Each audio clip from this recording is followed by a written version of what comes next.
Welcome, everybody. This is Hugh Massie, the Executive Chairman and founder of DNA Behavior International. And today I'm delighted to be hosting another Behavioral Economics Today podcast. And in these podcasts, we try to explore relevant topics that are at the intersection of psychology and decision making and how we can make all of this practical for our listeners. And, in the end, to give you some tactics and tools to improve your decision making and remove blockages. And today I'm delighted to have with me as my guest, Mark Stelzner. And Mark is the CEO and founder of IA, and he has been doing a lot of work on HR and transformation projects with the Fortune 1000 companies for the past 30 years. So he's very experienced in this area of people. And I think I'm excited, Mark, to have you on in the conversation today, particularly given the discussions that are going on out there around people, workforce transformation, and AI. So welcome. Thanks, Hugh. Looking forward to today's conversation. As we said, it's quite timely. So looking forward to jumping right in. So why don't we just sort of, maybe start right at the heart of it? I think that there's a lot of, the discussions out there is implementing AI a technology initiative, or is it a human first initiative? Yeah, let's put it this way. In a time of chaos and times of economic uncertainty, I think often as humans, we're wrestling between whether something's being done by us or done to us. Yeah.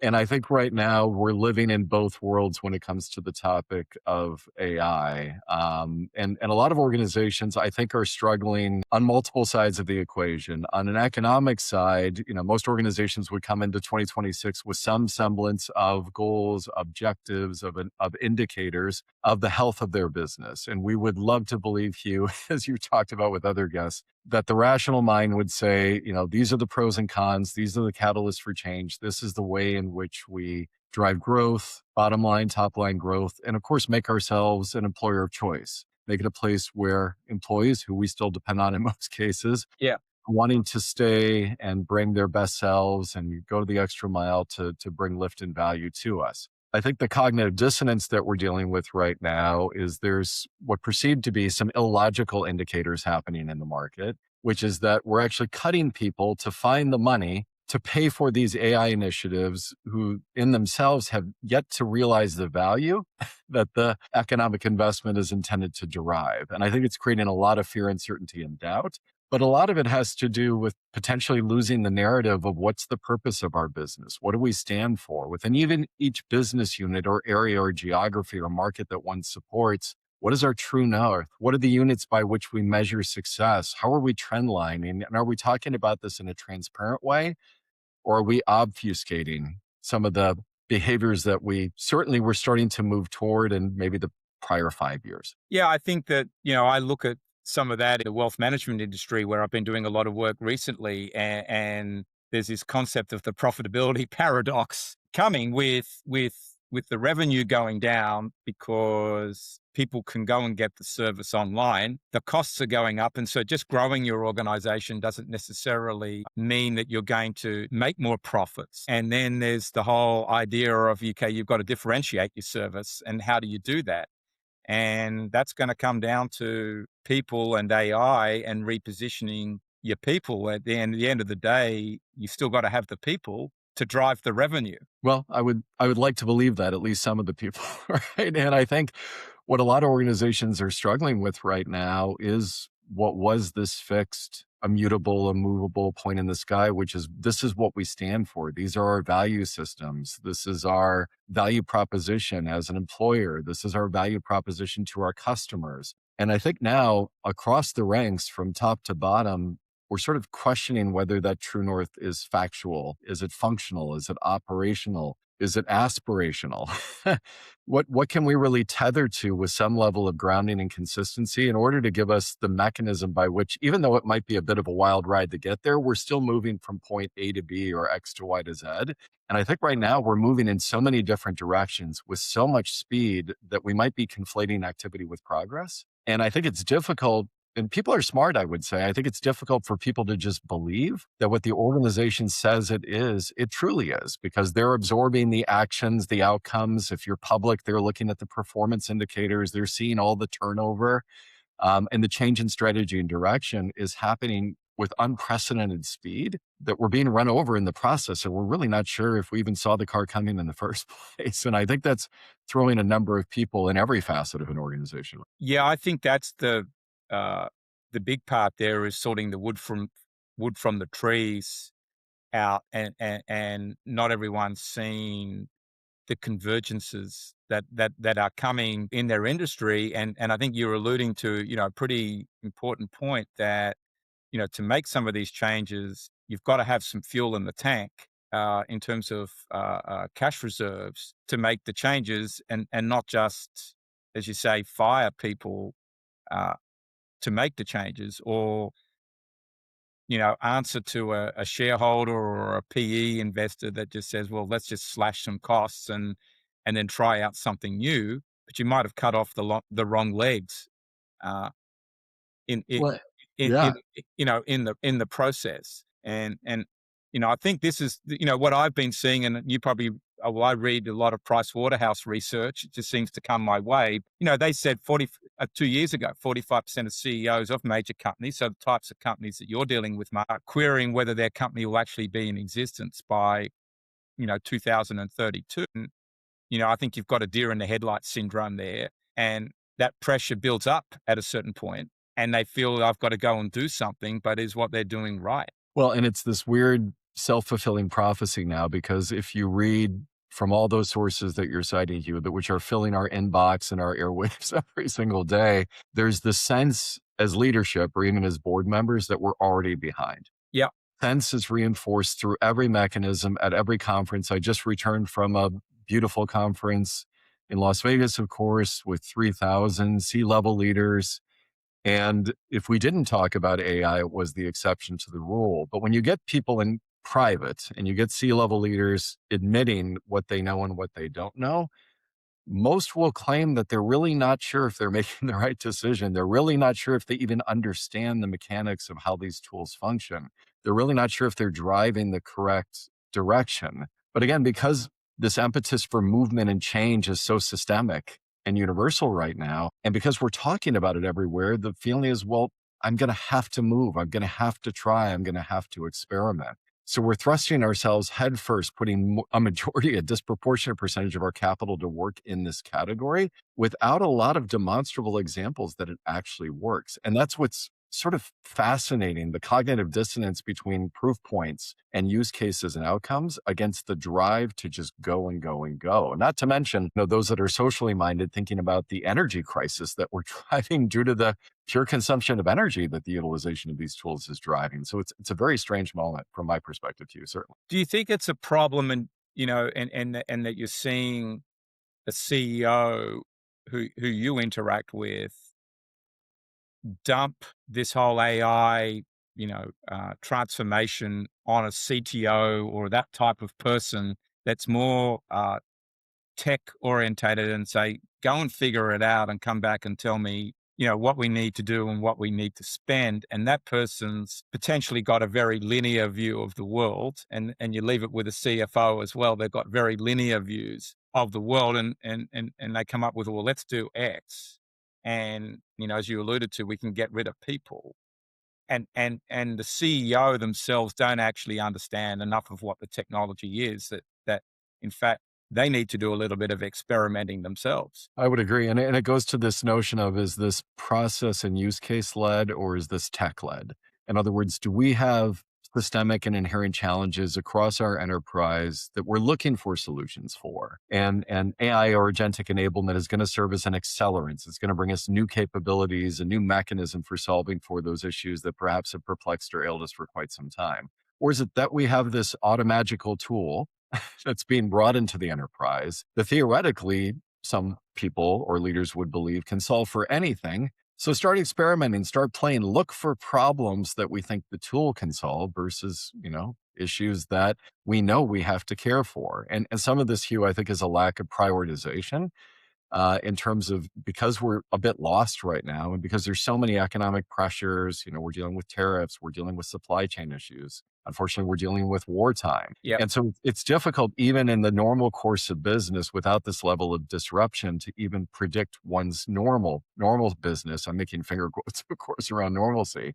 But now here comes something new and next, that, again, we're told is going to fundamentally, put us into the memory banks of the organizations that didn't make the move, didn't move fast enough, weren't bold enough. When in fact, we're not sure really what we're triggering. And, we have a number of organizations where the message from the top down has been, I want everyone in the enterprise, doesn't matter your role and responsibility, I want everyone to experiment. Okay. So let's look at the organizations that maybe 18 months later did that. And let's say they even did it well. Let's say that every employee in the organization said, great, I have licenses, I have capabilities, I'm being educated, which not everyone is, and I understand what I could bring to life. Well, if it's done well, I'm saying well a bit pejoratively here, but if it's done well, you just created an army of agents, an army of agentic agents that are now in isolation from one another, have no form of orchestration. So you took, let's say, 15,000 employees, and each of them created 10 agents. You now have 150,000 new employees, as it were, that no one can find. We don't have discoverability. We don't have integration. We don't have orchestration among and between them. So what are they actually producing? Well, they may be making you a 10x Hugh. So Hugh Massie 1 is now Hugh Massie times 10. And that's wonderful. But in isolation to the thousands of other agents that are out there, are we just creating noise in the system, as you said? Are we really moving anything forward? Or are we just creating new mechanisms for chaos? And I think that's what maybe the more mature organizations are seeing. Well, hang on a second, we've got to pull this back and rein this in and funnel it into outcomes that we think are actually critical versus free reign. And then from my perspective, I work with a lot of people leaders, Hugh, as you noted. We have this introduction of the Office of Responsible AI, because as you said, if I'm a tech leader, I have very clear imperatives and outcomes to bring digitization to the enterprise. If I'm a financial leader, I can measure in ones and zeros the success or IRR or ROI of any particular initiative. If I have a people leader, I can do both. I can look at, of course, the technical capabilities. I can look at the economic indicators, but I can also look at the fact that we still need people to bring all these capabilities to life. And how many, and with what skills and what requirements? And do we really understand? Does anyone really understand how the technology works? Hugh, what always paralyzes me is when I listen to interviews of the CEOs of these amazing AI companies who themselves say, we think, not we know, we think this is how it works. Well, if no one can explain it, then how are we expected to govern it? So, as I said, it's an interesting moment, but I think decision-making has skewed a bit toward the notion that we're going to automate our way out of everything. And we certainly know historically that's not going to be the case. Yeah, and I think even if you think that we can automate our way out of, a lot of things, it's exactly where do you start to do it? And I think, what we're making the big point on is it can't just be a tech-led initiative, and it can't just be a pile of experiments. While I think some experimenting is good, but if we end up with 10 agents per person and then the spiraling costs in these platforms of that, it's not like there's no cost to that. Uh, you know, and as you said, we've got a mass of, in a way, new processes and systems running around out there that aren't talking to each other because of it. A bigger mess is created. Whereas I think the answer is starting with the people and the organization exactly mapping out what are all of its processes and what all of its steps are with those processes, and re-engineering it from that perspective, and then saying, how can we become more efficient or redefine a role, a series of roles. It's not saying that we're not going to have the AI, absolutely, but um, it, I think that's where you're going, where you're going is saying this is a people-led initiative. And And I in a found way, the agents, the way I've looked at it in our business, we've introduced.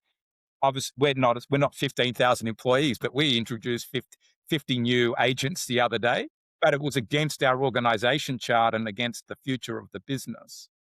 Uh, but they're co-pilots, not pilots. I think is the way I look at it. Yeah, and I think that comes from clarity of purpose, Hugh, that we were describing. So if in fact you're under economic pressures right now, you're in a very difficult vertical or market, you've got low margins, then certainly cost reduction and efficiency might be part of what's driving your ethos for this particular fiscal year. If you're a growing organization, you may say, well, with the same number of headcount, how do I create exponential capacity for growth? But it means freeing my people up from those less desirable transactional based orientations and moving them into, more skill based roles, more human centered roles. We're no longer mired, but we still need critical thinking skills to oversee and manage through the new insights and information that it's bringing us. And you talk, Hugh, about end-to-end process optimization. We do a lot of that work, as you and I have discussed previously. And one example is the process that everyone takes for granted in every organization, which is payroll. So we did a project for a very large organization, a very complex large organization, a holding company. And one of the processes that we took apart was payroll. And, as you know, we've all been paid. You may get paid every week, twice monthly, once a month, depends on, the role you occupy and the type of worker you are. But between pay periods, there's this thing called off cycle, which is all the errors, all the corrections, the people that didn't clock in or clock out on time, et cetera. So we started to break down this process. And what shocked the organization is there was 1,494 individual steps that happened between payroll processes. And we put this into sharp relief for the CFO. So one member of my team, we printed this out on plotter paper, this just horrible process. And she stood on the bottom of the paper and she rolled it out over her head. And the CFO was just struck, not struck, as you might imagine, by the inefficiencies, not struck by the cost waste, but struck by the people impact, because he considered himself to be an open door leader. And he said, my God, no wonder my payroll team is working weekends. They're working evenings. They're working holidays. They're getting ill. Why couldn't they just come to me and tell me it was this broke? But because our C-suite really has situational awareness of how these end-to-end processes actually function, we have a perception, and we also have an army of handlers, I would say, that are there to tell us that everything's fine and not to expose us to the sausage making, that things are okay.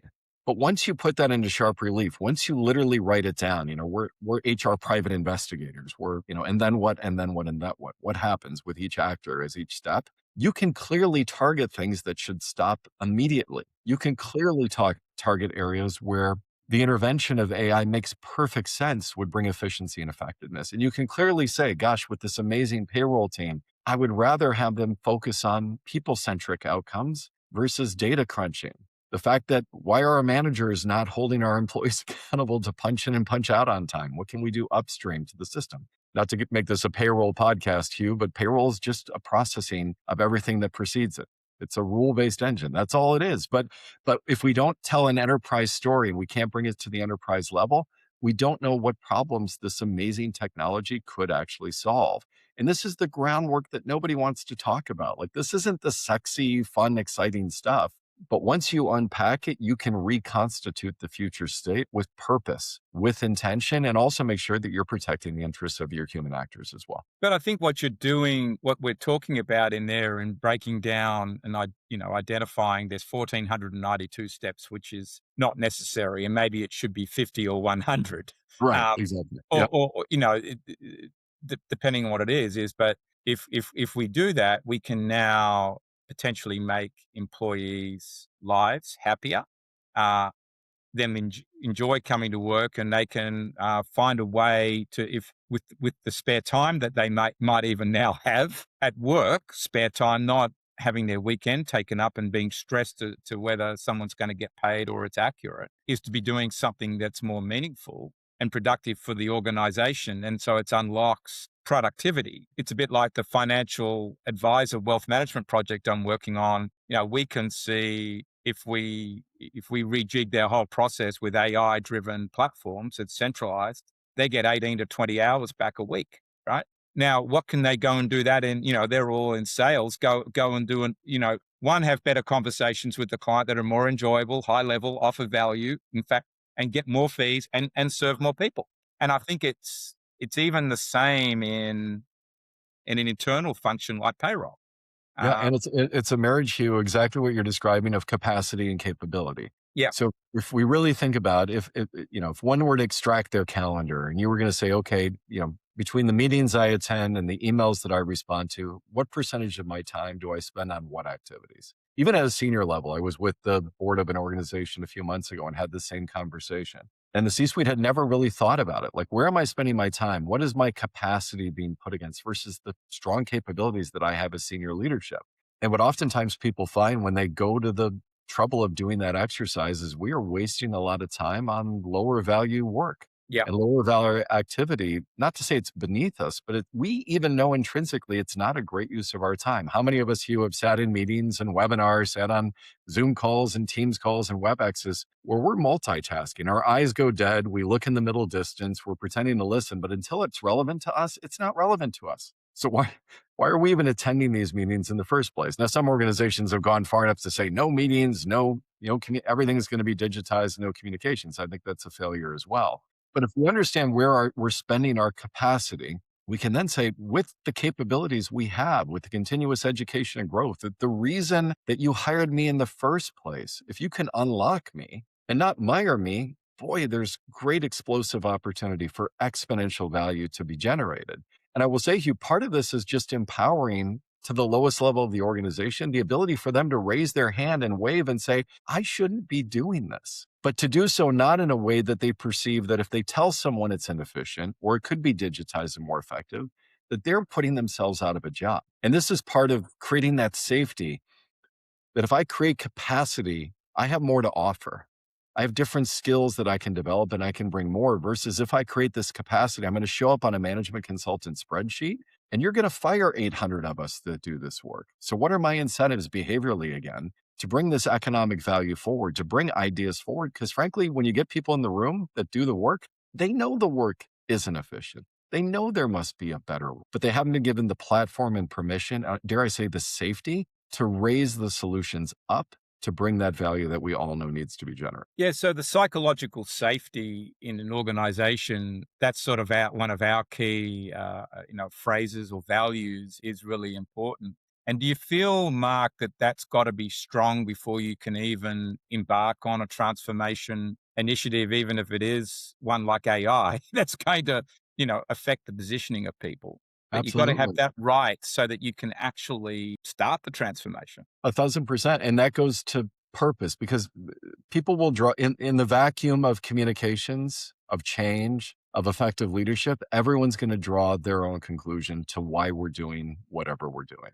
So if you're working in an organization that has not declared definitively the why, the purpose behind these initiatives, what we're going to protect by pursuing transformation. Again, as I said, what's immutable, immovable, like what's always going to be us. We're working with a very large growth-based retailer right now, which is part of a luxury holding entity. And in talking to their leadership team, they are living their values. They don't need to cut costs right now. Sure, they could be more efficient, but there is so much fear. We're getting better at pulsing and capturing sentiment from our populations than ever before. People are scared to death. They're scared to death. Of course they are.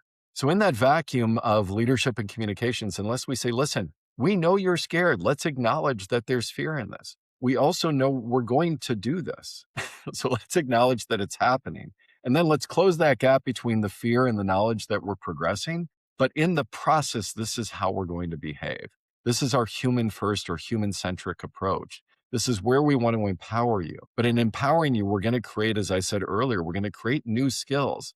We're going to reserve some of that newfound capacity to drive growth and initiatives that not only drive cost efficiency and effectiveness, but ultimately unlock things we've never thought of because we think you're great people. And we think you have amazing ideas. We haven't created the means or the forum by which for you to expose those.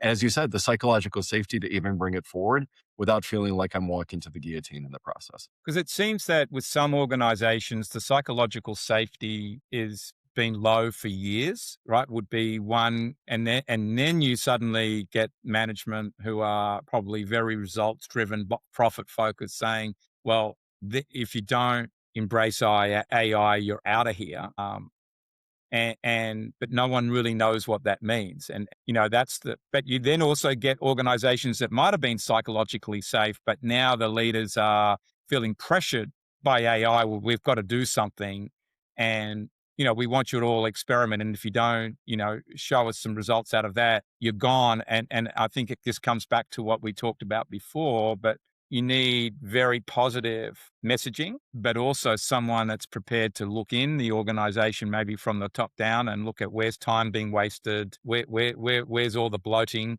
whether it's in meetings, activities, processes, and redesigning things from there, but also with the message that you're not automatically going to lose your job. You might be asked to go and do something different or spend your time a different way and have a different title. It doesn't mean you're being booted out. Yeah, and I think what's super, I mean, if we talk pragmatically, Hugh, building on your statement there, if we think about, let's say someone's going to apply for a new job. And today you'd go and you'd look at the job requisition or job description, and it has a series of skills and competencies, right? The must have and the nice to have requirements. And we look across those skills and competencies and we match our capability, our history, our education, all the projects, programs, initiatives, all the great organizations we've supported. We match it one for one. And we're told, make your resume bespoke, make yourself stand out. Because guess what? AI is now screening, rightly or wrongly, between those candidates. But let's say you work in an organization now. So you've been employed and you're successful. How often are we actually updating the skills that we've attained during our time in the organization? So you're developing new skills. Hugh, as you and your organization support clients and your teams move through every single engagement, as my team does the same, have we incented our employees to say, you know what, I developed a new skill, I developed a new capability. I want to put this in a repository that's discoverable, because it's quite possible across the enterprise that there's other projects or initiatives all over the world that could use that skill. Well, guess what? We haven't been incentivized to update our own skills taxonomies and to let the organization know that we're continuously improving as well. We also haven't looked back into those same job descriptions and say, well, which of those skills do we no longer need? Which skills are highly likely to be digitized based on advancements in skills and technologies? And we haven't therefore sort of reconstituted this dynamic nature of skills development, skills taxonomies, and what skills therefore will jump out in sharp relief as inherently human. And then, Hugh, we're storytellers, we're humans. We haven't also held up the fact, now Hugh's been promoted 3 times. Well, how did Hugh get promoted? Well, Hugh developed additional skills and capabilities. He let go of the skills that were no longer needed. He went to that development program, which moved him into the new and next. He was considered high potential. We haven't held up enough human examples of how we thrive and survive through today to say, gosh, if I'm not that different from Hugh. I could do that too. Again, organizations need to tell stories. If we look back to technology, Hugh, if we look back to people 5 years ago, if you went to college and you got an undergraduate or graduate degree and anything associated with computer science or engineering or development, you'd be like, man, I am set. Those are high paying jobs. Look at the investments in tools and technologies. The last thing you would think is that the biggest technology firms in the world no longer need programmers. Yeah. Right? The last thing you would think is, oh my God, I have job security forever. Well, you look at the reductions in force from some of the biggest technology companies in the world. Guess what? It's engineers. It's software engineers. I just need good orchestration. I can vibe code my way through this. I need good people for testing. I need good people for oversight, but code generation? I don't know. And now you're sitting on $250,000, $300,000 of college debt. And how are you going to recover that when the whole world just moved past you in an instant? And I think that's part, Hugh, of what's seeding this fear is it's still not clear to folks what skills are actually desired anymore. So we're continuing to hope that we put our energy and effort into the right things. But this is part of transparent dialogue of organizations looking within and being really clear. Hey, Hugh, I don't need you doing this anymore. Or 6 months from now, this isn't required. But in parallel, I'm going to upskill you to the new and next thing that we think is required. But some of those programmers could be pushed across to do, or lured across, however motivated across, to do work in data, because data is actually what fuels AI, and that's really where the world is at. Not more programming, because, as you say, there's a lot of automation in programming now. But data is something that a lot of organizations are naked in. That's right.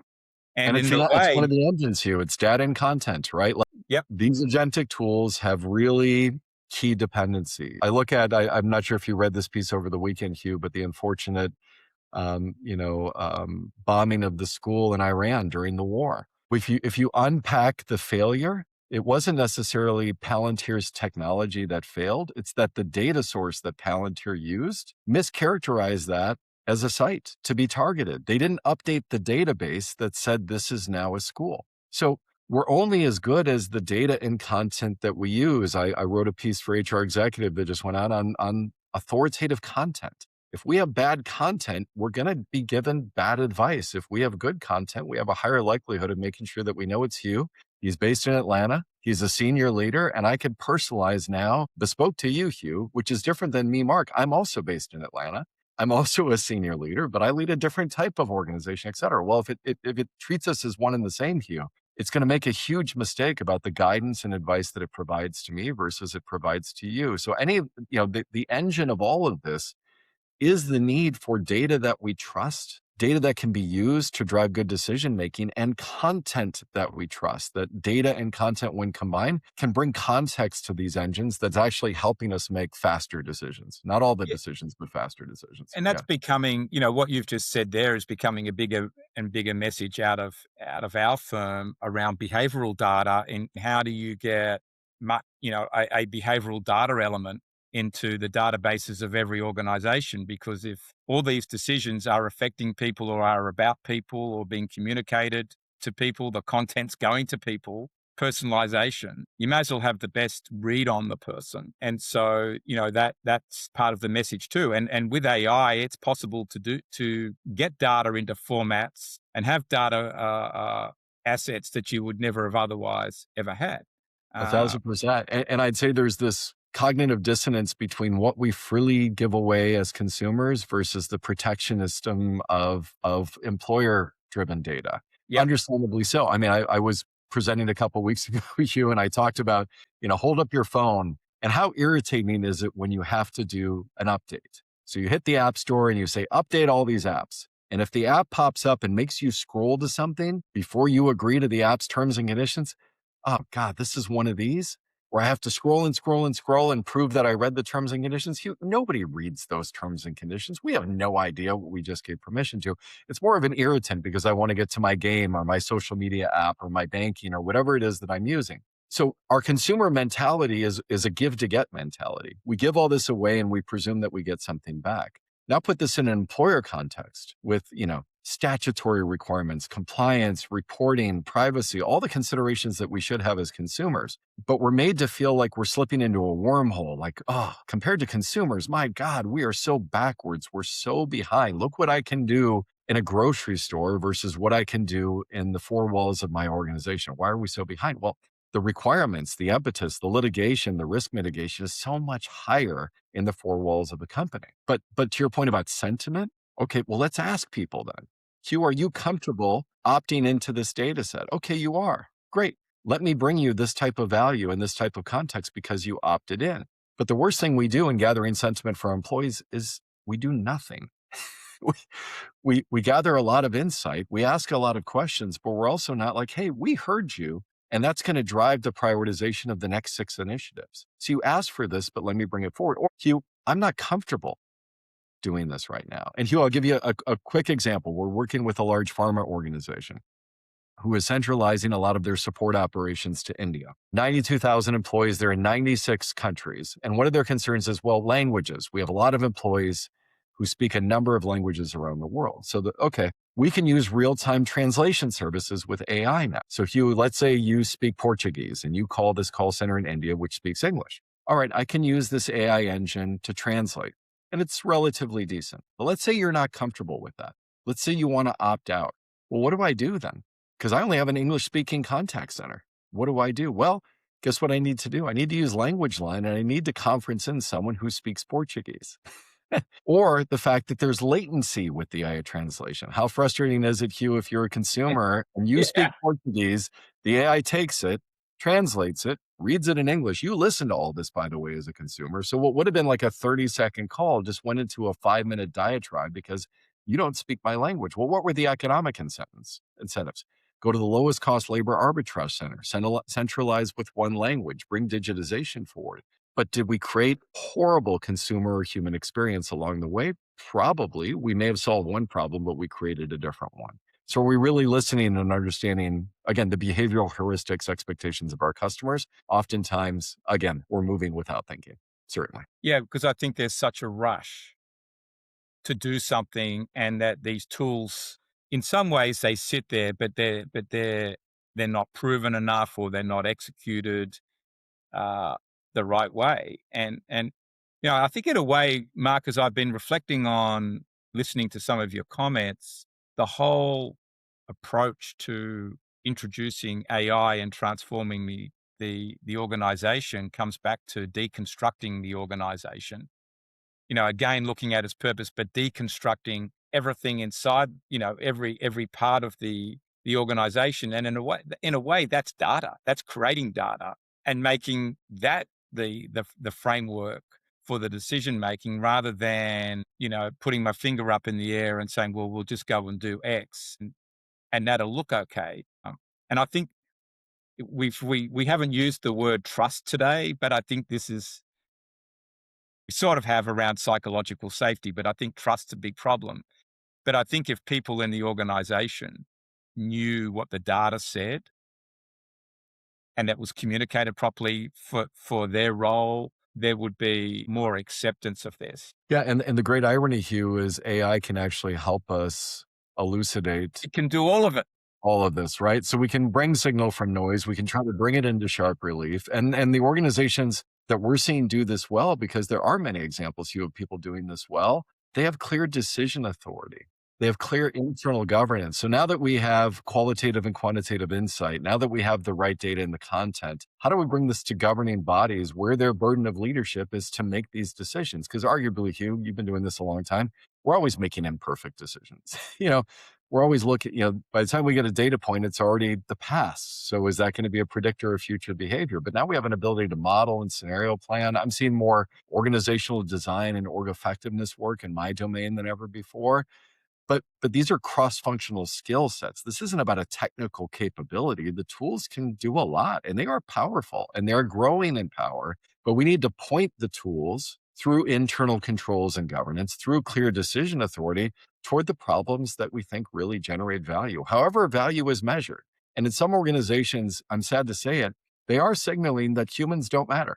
And if that's the organization, that very few humans matter, but most don't, then people will have the choice to opt into those types of organizations. If we have other organizations that say, God, we are truly living our values, we are human centered, but we are going to use data and decision making and these orchestration and agentic capabilities to bring speed and efficiency and insight to ever before. But I want to put it, Hugh, in your hands as an intelligent, insightful, thoughtful, critical thinking person. Wow, that sounds pretty exciting. Can I sign up for that? Can I help shape that? And what's the notion of sort of a continuous improvement methodology and mechanism, where the days of a transformation project leading to an endpoint where we cut the logo cake and have a big party and celebrate, they're over. This transformation is perpetual and it's never ending. So we need people that can thrive in those environments, but we need clear governance and controls in order to do so. Yeah. Because the world is dynamic, as you said. We all came to the beginning of the year thinking our bank accounts were full with cash, and now we've got, the varying wars going on and whatever else might be coming along later. I mean, there's a whole think forward as to what else might be coming and be challenging for the organization. The stock market's a little rockier. So, I think that, but in this age with technology the way it is, I think we've all got to realize that the world, it is more dynamic. People have got to be more adaptable, but we have a great asset being the ability to use these AI tools to uncover the right data to make better decisions than ever. And it would be better that's done first than just relying on intuition. Yeah, I agree. And I think that's what's plaguing us, honestly, at this moment, is a fundamental perception of a lack of control. Like we've all feel like in some way, shape, or form that we've lost control. Now, arguably, maybe we never had control. Maybe it was the illusion of control in certain categories, but we'd like to believe that we have influence, that we have authority, that we are somehow shaping the world and the world of work, certainly, that we occupy. And when it's feeling like all of that is fungible, can be removed from us and taken from us, that we can be digitized and automated, and that we can have this instant loss of control. It creates fear, uncertainty, and doubt. And then it starts to foster protectionism, competitive nature, the idea that, now we're all fighting to survive. The notion of thriving is a distant memory. Right now, we're just trying to survive. And then we get into animalistic tendencies, which certainly don't help us as a society or as a workforce. But I think being intentional, being overt, and clear and concise communications are what heals us because it can calm our nerves. It can give us a sense of, okay, those in charge with the burden of leadership, the joy of leadership, are taking us into consideration, are being thoughtful and human centered, are recognizing that we are going to place some bets and they're not going to work. And we're learning from the failures as much as we're learning from the successes.